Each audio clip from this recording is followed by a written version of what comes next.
last video, I told you that the Autism Roadmap Reset is built on 6 pillars, and I promised you a deep dive. So today, that's exactly what we're doing. But before we get into it, I want to say something that is very important. These pillars, they didn't come from a textbook, they didn't come from a training or a certification program. They came from my own journey, from sitting in waiting rooms, not knowing what questions to really ask, from trying to navigate systems that nobody explained to me, from my work with families going through very similar situations. They're carrying everything alone and they're wondering why it still wasn't working. These 6 pillars are what I wish someone had handed me. So that's exactly what I'm doing for you all today. So let's get into it. The first pillar is understanding the diagnosis. And I don't mean just reading the report that was handed to you at the assessment. I mean really understanding what your child's diagnosis means for them. Not the textbook version, not what Google says at 2 a.m. in the morning, what it means for how they learn, how they communicate, how they experience the world around them.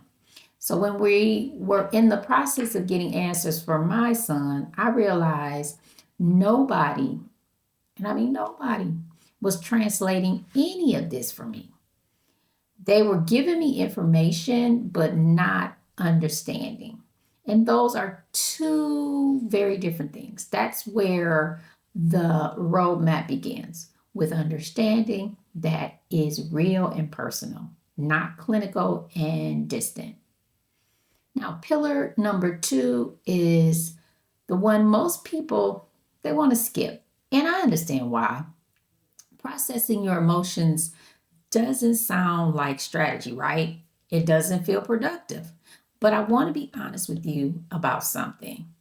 When you are still in the process of getting answers, when you are waiting and wondering and hoping and grieving all at the same time, that emotional weight doesn't just disappear because life keeps moving. It comes with you into every meeting. There's ebbs and flows, every phone call, every decision.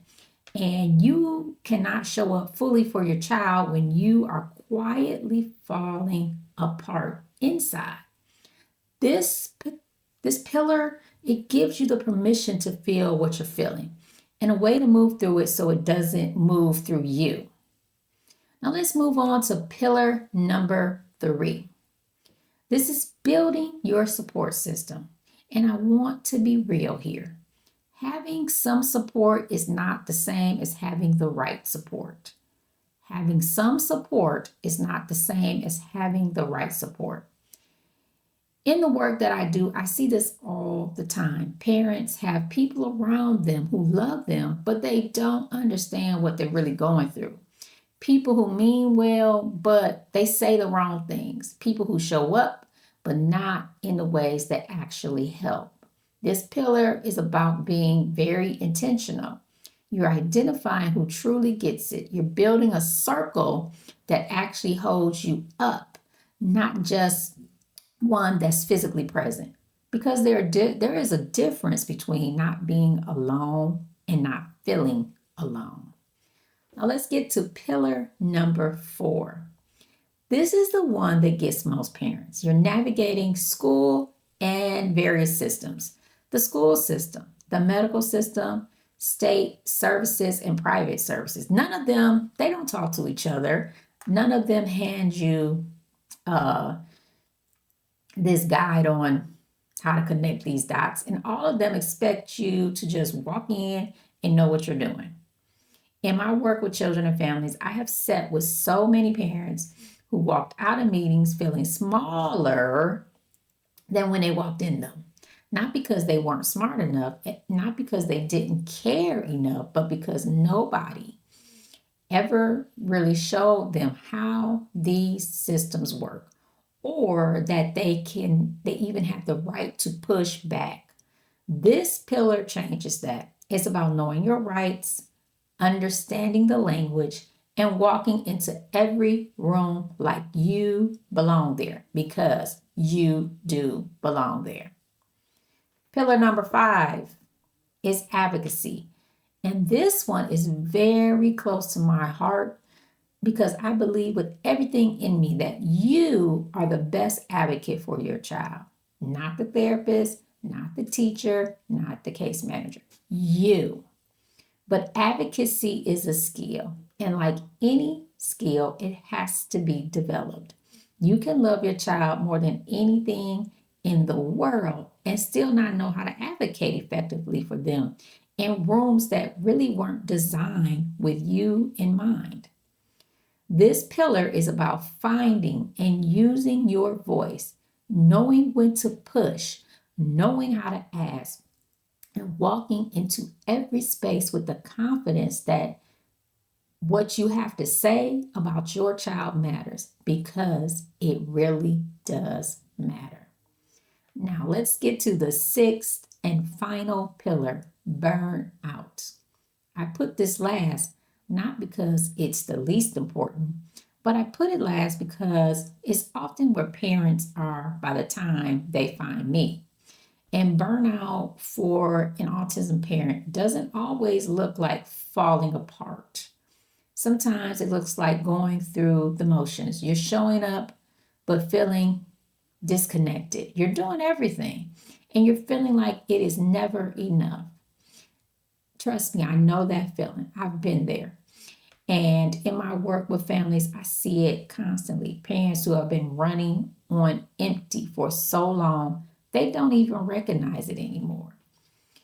This pillar is all about you, about recognizing what burnout actually looks like in your life and building something that is sustainable because your child doesn't just need you present, they need you whole.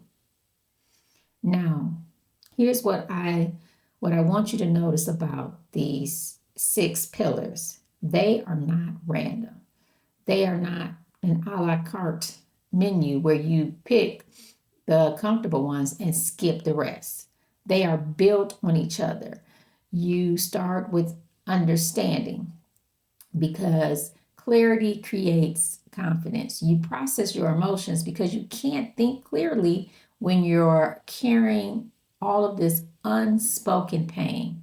You build that support because you were never meant to do this alone. You learn the systems because knowledge is power in rooms where you've been made to feel powerless. You develop your voice because your child deserves an advocate who knows how to fight for them. And lastly, you address that burnout because none of the rest works if you are running on empty. That is the roadmap, not 6 separate tasks, one connected path built around where you are and where you want to go. You don't need to start over. You don't need more appointments or more paperwork or more information. You just need a process that finally makes sense of everything you are already carrying. Now, if you would like more information about the Autism Roadmap Reset program and how to become a founding member, please see the link in the description box below. Also, there are other resources that will help you along this journey below in the description box. Make sure you're subscribed so you don't miss it. And if something I said today resonated with you, drop it in the comments. I read every single one, and I want to hear where you are in this journey. And as always, I'll see you in the next one.